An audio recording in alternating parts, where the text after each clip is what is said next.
അള്ളാഹു പറയുന്നു, എന്നെ അനുസരിക്കാതെ ജീവിച്ചാൽ നിങ്ങൾക്കത് നല്ലതല്ല എന്നുള്ള.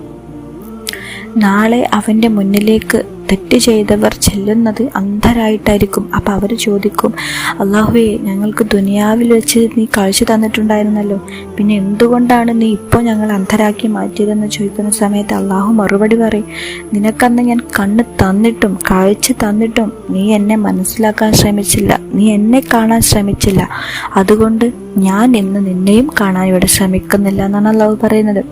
ഞാൻ നിന്നെ ഇന്ന് അന്ധനാക്കിയത് കൊണ്ട് ഞാൻ നിന്നെ മൈൻഡ് ചെയ്യുന്നില്ല. നിനക്ക് ഞാൻ നല്ല കാഴ്ചയും നല്ല കേൾവിയും ഒക്കെ തന്ന സമയത്ത് നീ എന്നെ അനുസരിച്ചില്ല, അല്ലെങ്കിൽ എന്നെ കാണാനും കേൾക്കാനും നീ ശ്രമിച്ചില്ല.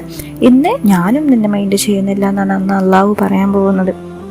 അപ്പോൾ നമ്മൾ ചെയ്യേണ്ടത്, നമ്മൾ തൗബ ചെയ്യണം. നമ്മൾ ചെയ്ത തെറ്റുകൾ എന്താണോ അത് നമുക്കറിയാം. അത് വെച്ചിട്ട് നമ്മൾ തൗബ ചെയ്യണം ആദ്യം.